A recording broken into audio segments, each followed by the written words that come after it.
through the regional office, and so on. So I think we're quite grateful that the Executive Mayor has also made that decision to have this open dialogue with you. So what we want to do then, ladies and gentlemen, as we said, it's your day of expression. It's your day to voice your concerns and your issues.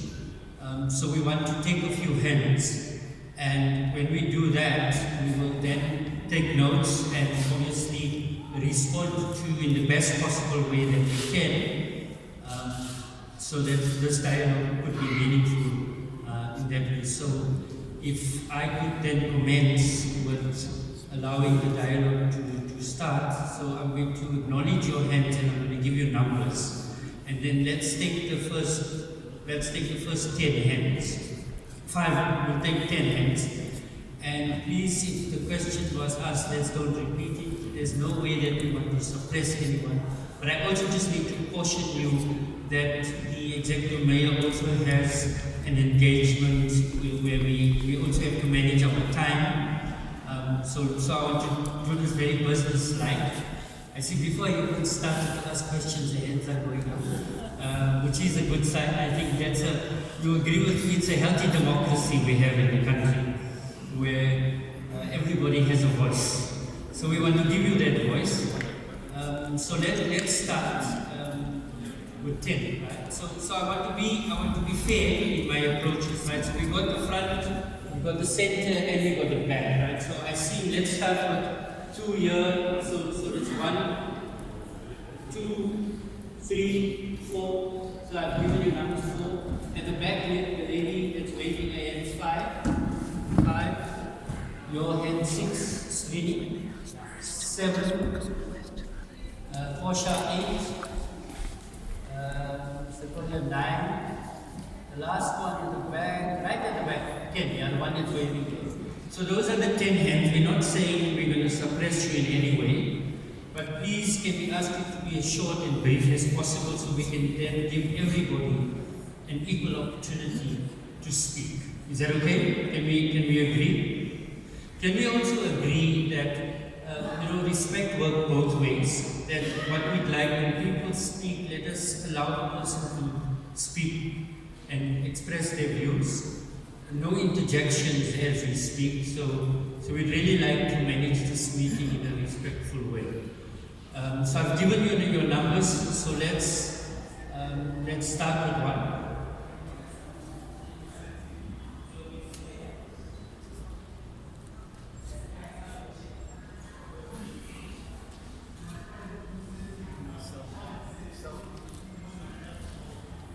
Honorable Mayor, welcome to the Lenasia Regional Director, Mr. Pediachi, Zarina Mutala, and our incumbent new Councillor Imraan Moosa. Moosa, right? Imraan Moosa. It's the first time that a sort of independent or new party has been inducted into looking after Ward 9 in Lenasia. So I think it's time for a refreshing change. I hope Councillor Moosa lives up to his expectations from what I've been discussing with him. I've known him since I was maybe 15, and he was one of my teachers in school. I don't know if that's a good thing or bad thing the way we turned out. But more than a question that I want to ask him, there are these burning issues which everybody's going to ask. Question number 1, what are we doing about the illegal squatters around? What are we doing about the illegal settlements around Lenasia? What are we doing about the vagrants? What are we doing about the potholes? What are we doing about the poor service delivery? Etc., etc., etc. I know those are all the questions burning on your mind. My question is not more, my reason here is not more of a question, but it's more of a statement.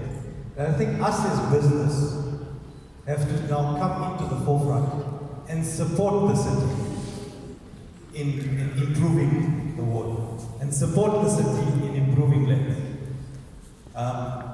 I know the Mayor's office is doing everything they possibly can do to support Lenasia and to support the areas, and there's a plan that's going to be announced soon for the improvement of the area. But my question is to everybody present here, is what are we doing as business to support them to make a better place for us, instead of just squealing and complaining about it? That is my pledge to the city as business that we will do whatever we can do in our capacity to support the city. The only question I have is, we've been through an ANC-run municipality, we've been through an DA-run municipality, we're back to an ANC-run municipality. The only question I have to the executive is, what are we doing about the burning issues when it comes to water and electricity and lights and rates? That is my only question. What are we getting for what are we paying? Other than that question, I will pledge my support on behalf of myself, my family, and our business, that we will work with the city and we will try and improve the city in any way we can within our capacity. And I encourage everybody here to do the same. I think we've already started. I've pledged my help to Imraan, and he's been fixing potholes at his own expense, I believe. Let's see how long that lasts till he runs out. But that's my pledge to the mayor himself, who I'm very friendly with, to Auntie Zarina, who's always been there for us, and Mr. Badianchi. Our pledge is we will stand by you. And I'd like to speak on behalf of everybody here, but that's the sort of tone I'd like to set for this meeting today. Thank you very much.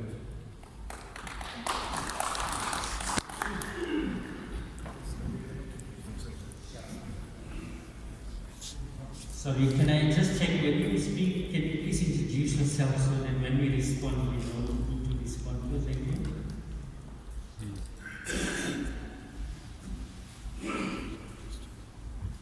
Afternoon, Mr. Mayor. Welcome to Lenasia. I hope you have a good time. And I want to tell you, you're like Tulamo. Or like they say, Kiba Mr. Mayor, my complaint, I'm living alone at home. We were 16 people in the house at one stage, and 4 of them have died, and the balance all moved out. So I'm alone there at home.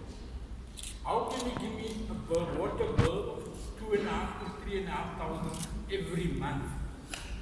I haven't had a proper bath for 4 years because both my geezers are buggered.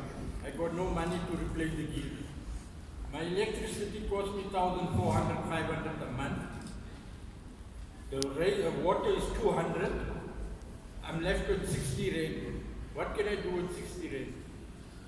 I can't do anything. I go to town and come back, it's already 60 rand gone. So what do I do? Who do I rely on?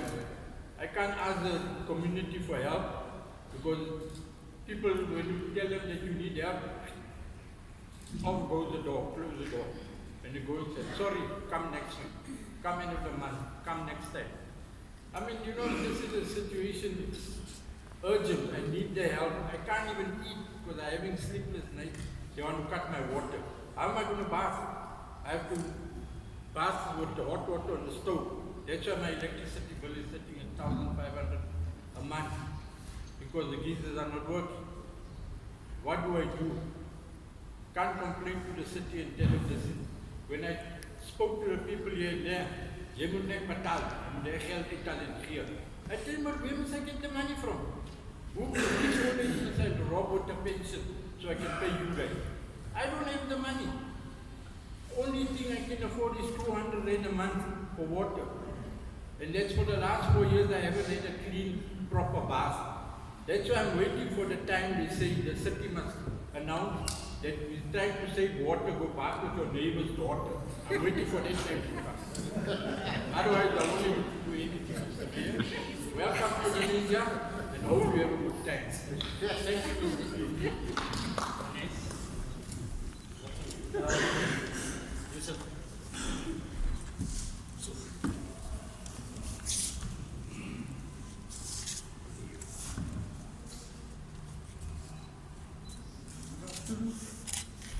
Hello, good afternoon. I actually came with the shots today. My name is Kate Governor. You will get to know me very well because I've got a letter for you with all our problems that will be handed to you today. The reason why I've come with the shots today, I just want to tell the mayor and the councillors which are going to run with me. The nation has to move forward.